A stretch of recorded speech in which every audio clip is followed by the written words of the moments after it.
Hello friends, welcome back. कैसे हैं दोस्तों आप? आज का हमारा जो टॉपिक है वो है वोटर आईडी कार्ड को लेकर। दोस्तों, वोटर आईडी कार्ड बनाने का एक सिंपल प्रोसेस है, वो आज हम बात करने वाले हैं कि किस तरीके से इसका वोटर आईडी कार्ड हम बना सकते हैं और कोई भी आदमी बिना भाग दौड़ किए हुए वोटर आईडी कार्ड का लाभ ले सकते हैं, बनवा सकते हैं। क्योंकि वोटर आईडी कार्ड बनवाने में जो एक प्रोसेस था वो बीएलओ के माध्यम से होता था। जो आपको बीएलओ, नज़दीकी बीएलओ थे, उनको जाकर आवेदन देना पड़ता था। वो फिर आप अप्लाई करते थे। अप्लाई करने का फिर वो अप्रूव होता था, तब जाके वोटर आईडी कार्ड बनता है। अब आज के दौर में कैसे वोटर आईडी कार्ड बनता है?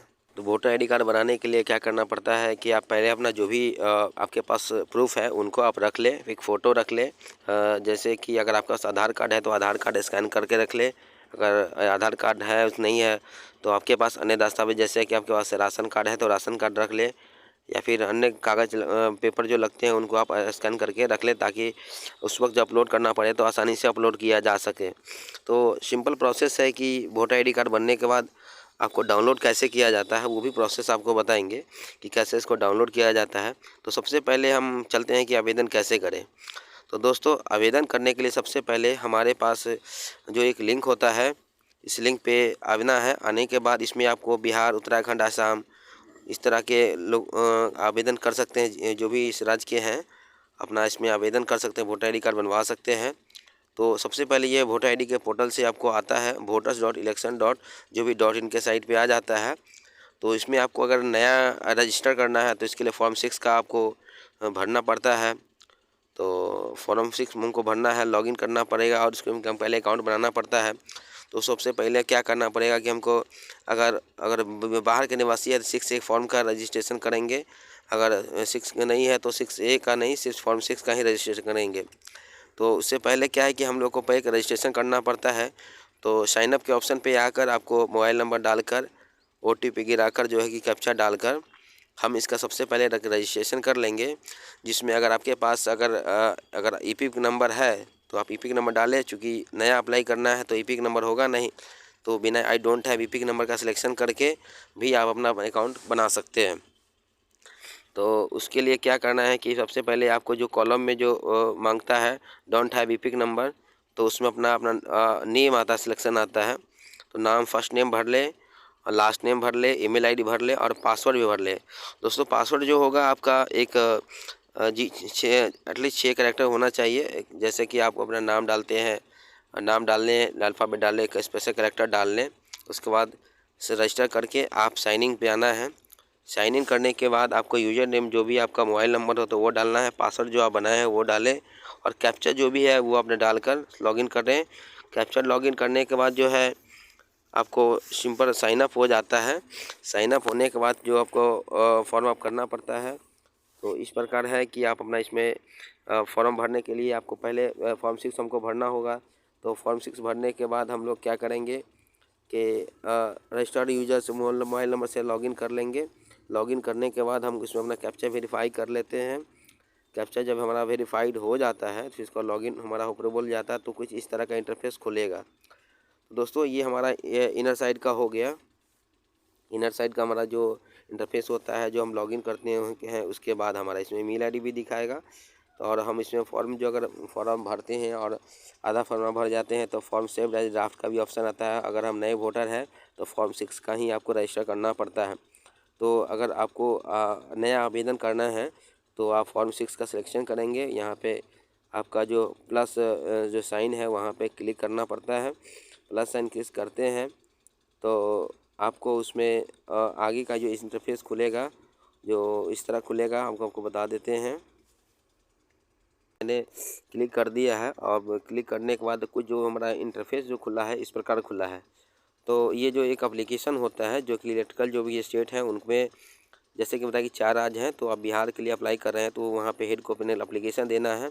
जो डिस्ट्रिक्ट है वो डिस्ट्रिक्ट आप सिलेक्शन कर लीजिएगा।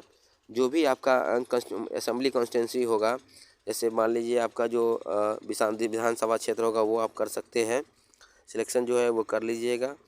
और उसके बाद जो हमारा आगे का जो है नेक्स्ट या सेव नेक्स्ट बटन पर होगा, वहाँ आगे जब बढ़ेंगे जो भी आपका पर्सनल डिटेल मांगता है हमारा इसमें, पर्सनल डिटेल में मिडिल नेम हो गया, first name followed by middle name, मतलब फर्स्ट नेम डालना है, उसके बाद मिडिल नेम डालना है और उसके बाद सरनेम अगर कोई है तो वो डाल देना है। उसके बाद क्या करना है, इसमें जो नाम होगा वो आपको जी सपोज़ कि जो आपका सेकेंडरी लैंग्वेज होगा वो हिंदी में होगा तो हिंदी में अपना डाल दीजिएगा, जो भी होगा वो डाल दीजिएगा। उसके बाद क्या करना है कि आपको नेक्स्ट स्टेप जाता है फ़ोटो का सिलेक्शन। तो फ़ोटो अपलोड करके जो भी है उसको क्रॉप करना है, क्रॉप करके इसको सेव कर दीजिएगा। तो सेव होने के बाद हमारा फ़ोटो का भी इस प्रकार अपलोड हो जाएगा। अब फ़ोटो में अगर आप किसका नाम देना चाहते हैं, अब रिलेटिव में जो भी होगा, फादर होगा या हस्बैंड होंगे या मदर होंगे, तो उसमें उनका नाम इंटर करना पड़ता है। तो अगर महिला है तो उनके लिए हस्बैंड का नाम देना होगा, अगर कोई पुरुष है तो उसमें अपना फादर का नाम देंगे। उस मोस्ट केसेस तो अपना फादर का नाम इसमें सेलेक्ट करना है। तो उसमें आप दे सकते हैं, या अगर आप मान लीजिए आप कोई भी लीगल है तो उसमें लीगल का भी नाम दे सकते हैं। तो अपने से फादर का नाम देते हैं। फादर के नेम में जो भी नाम है, फर्स्ट नेम, उसके बाद मिडिल नेम, और मिडिल नेम के बाद जो सरनेम होगा उसमें अपना लास्ट नेम डाल देना है। उसके बाद लास्ट नेम डालने के बाद फिर आपका एक नीचे का जो कॉलम आता है उसमें जो भी नाम है उसका हिंदी में ट्रांसलेट करके डाल देना है, जो शुद्ध सही होगा वो डाल देना है। सरनेम भी डाल दीजिएगा। सरनेम डालने के बाद अगर कुछ गलतियां होती है तो आप इसको गूगल ट्रांसलेटर से उसमें अपना करेक्शन कर सकते हैं। गूगल ट्रांसलेशन से अपना सही कर ले, उसके बाद उसमें अपना इंटर कर ले। उसके बाद जो अपना तीसरा जो कॉलम आता है कॉन्टैक्ट डिटेल्स का आता है, जिसमें अपना मोबाइल नंबर जो देना होता है वो किसका है। अगर अपना नंबर दे रहे हैं तो सेल्फ लिखे, और किसी रिलेटिव का है तो उसमें अपना मेंशन कर दें। अगर ईमेल आईडी डालना होता है तो ईमेल आईडी अपना है तो अपना ईमेल आईडी डाल दें, और रिलेटिव का है तो जो भी है उसमें अपना डालकर नेक्स्ट के बटन पर करते हैं, सबमिट करते हैं। तो आगे बढ़ते हैं सेव करके। फिर आगे का आता है आधार नंबर और आधार डिटेल्स। तो अपना आधार नंबर डालना होता है, तो आप इसमें अपना आधार नंबर डाल दीजिए। अगर आपके पास आधार नंबर नहीं है तो जो आपको नेक्स्ट का कॉलम है वो उसमें डाल दीजिएगा। लेकिन मैक्सिमम लोगों का जिसमें वोटर आईडी कार्ड बनता है उसमें आधार कार्ड मैंडेटरी के रूप में है, तो हर हाल में आपको आधार नंबर डालना पड़ता है, तो वो डाल देते हैं। आधार नंबर डाल देना है। आधार नंबर डालने के बाद आपको ऑप्शन आता है जेंडर सिलेक्शन का। तो जेंडर सिलेक्शन में आपका मेल है, फीमेल है, या फिर कोई थर्ड जेंडर है तो वो अपना थर्ड जेंडर का उसमें डाल दे सकते हैं। उसके बाद डेट ऑफ बर्थ, अब जो भी डेट ऑफ बर्थ आपके आधार में है उस आधार के डेट ऑफ बर्थ से ही अपना डेट ऑफ बर्थ इसमें आपको डाल देना है। कैलेंडर के फॉर्म में खुलता है, इसमें खोल दे तो इसके बाद ये सबमिट करना होता है। उसके बाद आते हैं जो हमारा एड्रेस प्रूफ में होता है 7B का जो सिलेक्शन करना है। जो भी डॉक्यूमेंट है, जैसे आपका आधार कार्ड हो गया, आधार कार्ड या अगर जन्म प्रमाण पत्र बनवाए हुए हैं उससे भी अपना आप कर सकते हैं। ड्राइविंग लाइसेंस है, ड्राइविंग लाइसेंस भी कर सकते हैं। अगर 10th का भी सर्टिफिकेट है तो भी आप उसमें लगा सकते हैं। ये जो प्रूफ होगा ना आपका एक डेट ऑफ बर्थ का प्रूफ होगा। तो डेट ऑफ बर्थ का प्रूफ लोगों का मैक्सिमम आधार कार्ड में गलत होता है और सर्टिफिकेट में सही होता है। अगर आपके पास सही है तो वो डाल दे, नहीं तो अपना मैट्रिक का जो सर्टिफिकेट है उसको वो लगा दे। और याद रखिए दोस्तों, ये जो साइज़ होगा आपका लगभग 2 MB से नीचे होना चाहिए, और ये आपका जो फॉर्मेट होगा JPG, PNG और PDF 5 में होना चाहिए। अगर आपके पास ये डॉक्यूमेंट के अलावा कोई और प्रूफ है तो वो अपना अपलोड कर सकते हैं, लेकिन उसमें डॉक्यूमेंट नंबर है उसमें स्पाई करना पड़ेगा। ये सब डालने के बाद दोस्तों फिर आगे बढ़ेंगे हम प्रेजेंट एड्रेस डिटेल में। प्रेजेंट एड्रेस डिटेल में जो भी आपका एड्रेस होगा, अपने विलेज का नाम, वार्ड नंबर वो भी डालना है। मोहल्ला में है, जो भी मोहल्ला में आते हैं वो डाल देंगे। ये जो फर्स्ट 2 कॉलम है अगर आप अर्बन एरिया में आते हैं तो उसके लिए है। जहाँ पे बिल्डिंग नंबर होता है, अपार्टमेंट नंबर होता है, हाउस नंबर होता है। सिंपल आप गांव में रहते हैं तो आप उसमें कुछ ना कुछ भरना पड़ेगा, तो वार्ड नंबर भर देते हैं। उसके बाद जो मोहल्ला गली नंबर होता है वो डाल दीजिए। इस तरह ये फॉर्म आपको फिल करना होता है, जिसमें पोस्ट ऑफिस है, पिन कोड है, आपको जो भी बंडल है, जैसे हो गया आपको ब्लॉक देना होता है, ब्लॉक डाल दें। आपका डिस्ट्रिक्ट का सिलेक्शन करना होगा, उसमें वो फिर डिस्ट्रिक्ट का सिलेक्शन कर लें।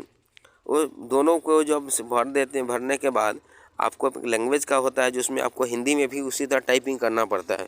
तो आप उसको भी देख ले कि आपका जो हिंदी में जो टाइपिंग कर रहे हैं वो गलत ना हो। अगर वो गलत होता है तो सेम जो आपका प्रिंट होकर जो वोटर आईडी कार्ड आएगा उसमें भी गलत होगा, तो वो आप लगा सकते हैं।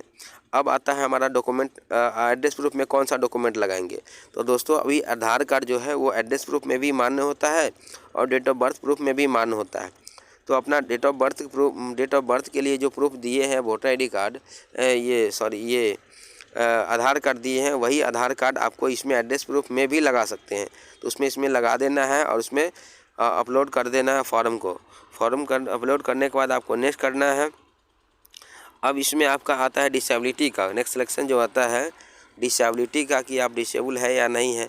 तो बहुत सारे केस में होता है कि डिसेबल नहीं होते हैं, और बहुत सारा केस में होता है कि आपको उसमें सिलेक्शन करना पड़ता है। तो उसमें अगर आप नहीं हैं तो उसमें आप सिलेक्ट छोड़ दें, नो कर दें, नहीं तो सिंपल छोड़ दें। और आपके पास है तो कोई जो भी मान ली विजुअलाइज्ड है या फिर जो भी है तो उसमें अटैच करके उसमें डॉक्यूमेंट अपलोड करना पड़ता है।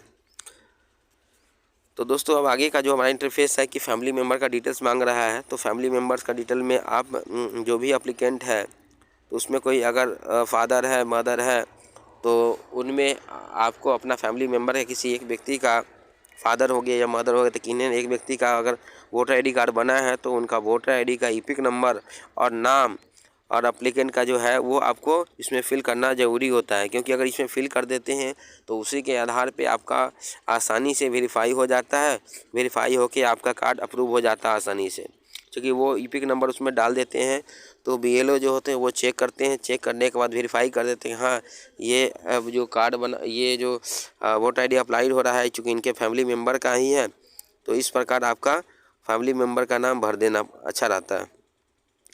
और उसके बाद नेक्स्ट स्टेप आता है डिक्लेरेशन। तो डिक्लेरेशन में जो भी गांव से हैं आप वहां से निवास कर रहे हैं उसको आपको सिलेक्शन कर लेना है। और उसमें आपको प्लेस जो भी होता है, आप कब से रह रहे हैं, तो उसमें जो अपना एक्चुअल डेट होता है साल भर, 2 साल 3 साल से आप इसमें 4 साल मैक्सिमम जो भी होगा वो उसमें डेट दे देंगे। और इसमें क्या होता है कि डेट चूँकि आज का डाल रहे हैं तो आज का डेट और जो भी प्लेस जो होता है वहाँ का अप्लाई करके डाल के कैप्चा डालते हैं तो इस प्रकार आपका फॉर्म सबमिट हो जाता है।